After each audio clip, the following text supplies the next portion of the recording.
Hello everybody and welcome to Amphlett Reviews. Today we're doing another Hong Kong content review for EUREKA's lineup for Warriors 2 and The Prodigal Son. Finally got around to watching The Prodigal Son on the weekend. If you want to know my thoughts and opinions on Warriors 2, there'll be a link in the description below, or you can find it somewhere on the channel if you know my thoughts and opinions on that film. By the way, it's goddamn awesome. One of the things I kind of find a little funny that I completely forgot in my last review for Warriors 2 is that both these films are 18. Not really too surprised by that because they're both ridiculously violent and they don't hold back on these movies.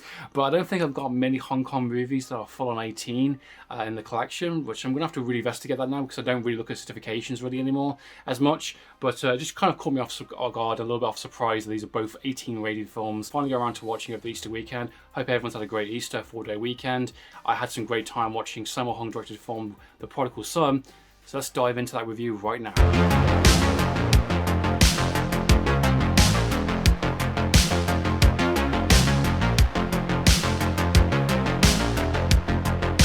The Prodigal Son was released in 1981, directed by Sammo, which I think at this point, I've reviewed a lot of kind of Sammo directed based movies at this point, mainly thanks to kind of EUREKA's release, brand new 4K scan, a load of extras, and bringing these kind of two careers, you know, Yuen and Sammo's kind of movies to the forefront in these brand new kind of, you know, fantastic premium 5-star release editions from various kind of companies, not just EUREKA, but EUREKA definitely are diving into kind of these two kind of actors' kind of career at the moment, and even the follow-up lineup coming up in the next end of this month. From the end of April, is really kind of demonstrating that also kind of thing. Some fantastic films coming out, films I've never heard of, films I've never seen, films I don't have access to because down to kind of poor dubbing or poor kind of DVD quality release. And this double pack from EUREKA definitely has delivered for sure. Two great movies. Always great to have a double pack than both movies on the same kind of level. I find it interesting also is that everyone was talking about Prodigal Son being like the #1 of that film, and Warriors 2. Not many people talk about Warriors 2. When the film got announced, got released, not much love for Warriors 2, which is quite surprising. And this one was the kind of the golden goose, the golden egg kind of thing, in the sense of kind of the pack. And I can see why, because The Prodigal Son was absolutely fantastic. I really enjoyed this film on the same level as Warriors 2. Absolutely loved Warriors 2 for so many different types of reasons, and this was a very appropriate kind of double bill. I can see why they put both these films together, because they both have similarities in terms of the way they kind of execute. Both films have two very unique elements to it, which I find quite fascinating. One is exploring Wing Chun as the kind of an art form. Warriors 2 is very much kind of like exploring the kind of the art form of it and kind of going through the kind of the pace and taking its time, exploring it kind of thing, showing the kind of the demonstrations of these moves and bringing it to kind of the forefront, because Wing Chun back then wasn't very cinematic, and he definitely took that kind of style of martial arts and brought it forward, and obviously beefing it up a little bit with the kind of Peking opera kind of movements, kind of fight sequences.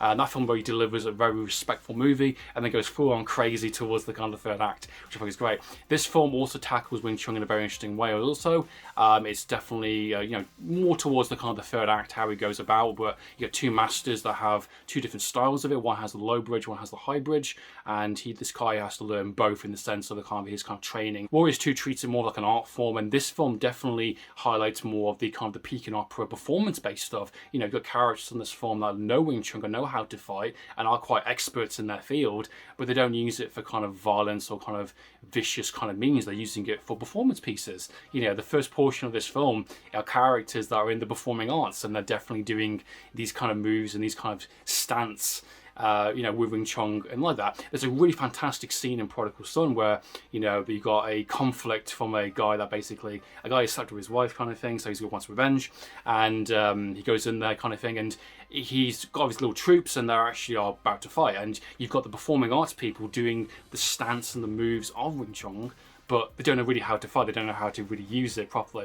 You've got the art form side of it, and you've got the one guy that knows all the kind of the tactics from the low bridge kind of one style of Wing Chun, but never wants to use it for any kind of ego kind of based kind of reasons essentially. But a very interesting approach to kind of that art form and how they're used within two separate movies in the sense. I thought was quite fascinating, and they're both quite different in terms of the way they kind of approach it. And the second thing is also about celebrating art forms in a sense. The film I think is absolutely fantastic. It's a very different film than I thought I was going into. I didn't know what I was expecting, if I'm being honest. I thought I was going to get a full-on blown comedy.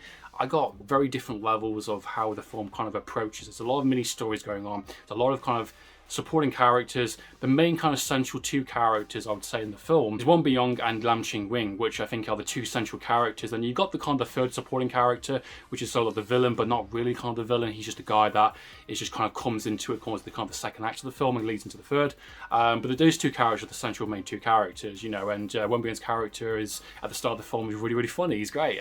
He's known as the kind of the street fighter, but he gets the nickname of the street briber because his dad is basically bribing everyone to take, you know, see him teaching him properly how to do the craft and to kind of, you know, go through the paces of kind of the art form.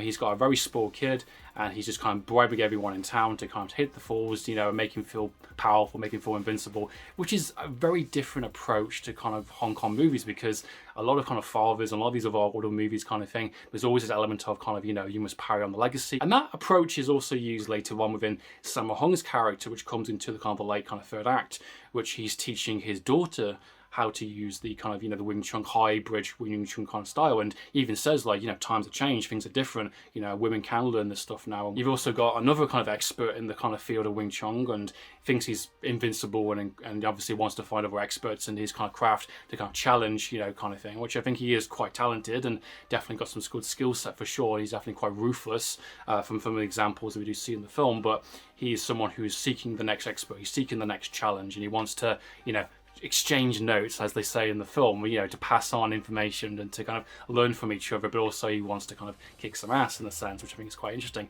That quote definitely comes up quite a lot in the film, passing notes, which I think is quite interesting.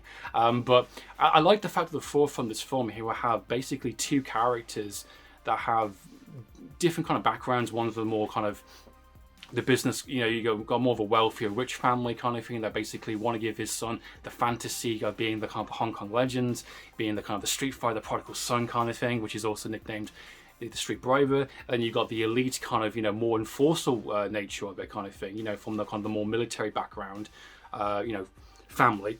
Which you got the son there that is wants to become the best, you know, best fighter in the kind of the lands, and he wants to seek out other experts. But interesting enough, though, if he finds someone, you know, who beats him, they get the consequences. They get, you know, they get viciously killed, or they get, you know, and the consequences of that are quite severe in the film, and that really impacts a lot of what's happened. And they're kind of both blindsided to go on what's going on around them, which I think is quite fascinating. And the fact you've got two essentially rich kids that, you know, their parents are controlling, you know, behind the scenes of their kind of their fate and their image and how the world sees them, I think is quite fascinating. You've got definitely the shadow of their parents and their kind of own aspects of their own kind of positions, you know, whether it's in like a rich business, a rich family, or family, or whether it's the imperial kind of, you know, military kind of thing.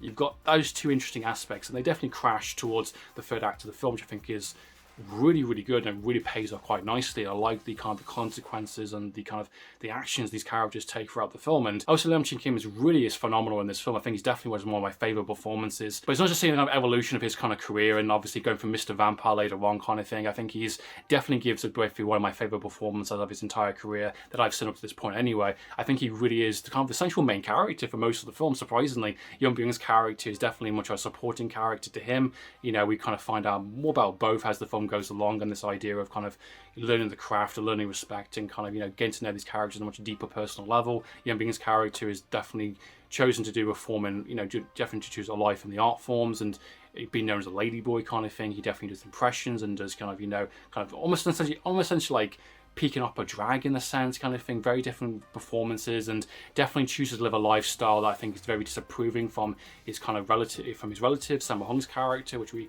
established later on in the film. That he definitely gets explored in a very interesting way. You definitely feel there's definitely a lot of history between them two, and a bit of rivalry and a bit of kind of jealousy, and, you know, there's definitely they definitely care about each other. They definitely want to support each other, but they don't approve of each other's kind of choices. I think it's quite fascinating, being the fact they're both experts in their own field. I think it's quite fascinating, but I really love his performance in the film. I think he's absolutely phenomenal. I think his emotional scenes are really well done. I love the fact you find out about his illness, and then you get, you know, his time with Won Byung's character. I think is quite funny. There's a lot of good humour in the film. I like his kind of introduction, this kind of almost musical kind of segment piece we get for his first proper introduction, where he's kind of humiliating Won Byung's character kind of thing, making a mockery of him kind of thing, saying, you can't fight, you know, I'm just going to speak to you in this kind of voice, and I'm not going to take the piss out of you. And then it turns into a bit of a musical, which I think is just great. Definitely some high stakes that happen in the film in terms of, you know, character deaths that surprisingly happen by ninjas, which is cool in the film, and that really reflects a lot on the third act with the training and the teaching and reluctant training anyway. You know, teaching him his craft kind of thing, because he, you know, doesn't think he's worthy, and he's been around him for like half a year, and it's like, you know, I'm not going to teach you it because, you know, you're not going to appreciate, you're not going to turn the value of it. I like films when they dive into kind of character journeys, you know, a rich, spoiled character that basically wants to just kind of learn it all and be number one, but he doesn't really kind of think he's fascinated. He wants to learn. He's willing to do the menial tasks. He gets humiliated. He gets kind of mocked a little bit kind of thing, and he's definitely committed to kind of grab any kind of teachings he can. And he gets better. He definitely improves as he goes along from his kind of small encounters he has, especially with his friend. They kind of surprise tax him now and again in the film, and he has a brief mini encounter with some ninjas, and he thinks that's a bit of a setup and a bit of a joke again, but he's holding his own, definitely, considering he's not really thinking about it too much.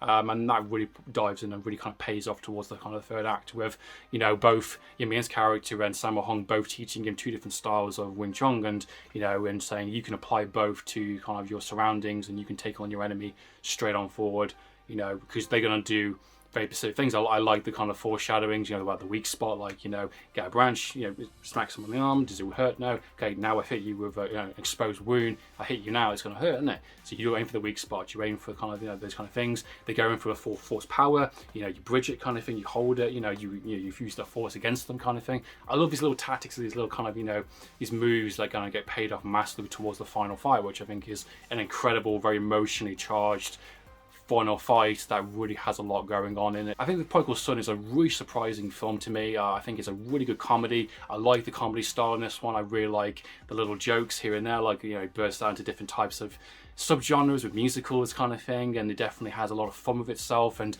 a great supporting cast by everyone in the film, which really kind of beefs up a lot of the film. I think the jokes are really tasteful and they're really well done. They're like, you know, there's some silly slapstick humor a little bit here and there, but you can tell they're having fun, and you can tell there's a good energy to it, and I love the kind of respectful nature of the Peking opera kind of performances, because that aspect is really highlighted a lot in the film, and it really kind of shows off how much talent, how much work, and how much craft goes into kind of the painting and characterization kind of thing. And Tom Sammo Hung is really funny. I love his introduction, going from like, you know, great, you know, epic kind of music to kind of like a kind of thing. That kind of comedy is just great, and he's just kind of doing this kind of insane kind of painting, you know, work.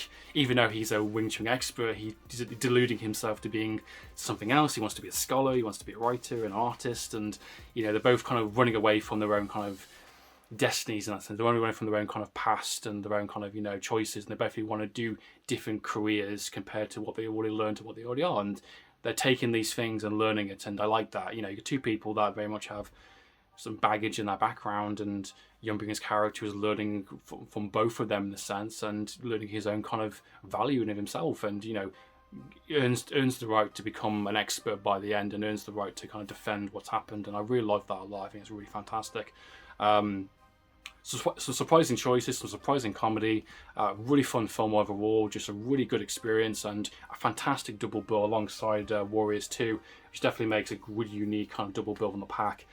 Yeah, Prodigal Son, really enjoyed it a lot. So what are your thoughts and opinions, guys, on The Prodigal Son? Please comment down below. Which is your favourite of the two, Warriors 2 or The Prodigal Son? I'm very curious to see which one of your favourites, guys. So this has been Amphlett Reviews. Hope you enjoyed watching this video. So in the meantime, Amphlett Reviews, signing out.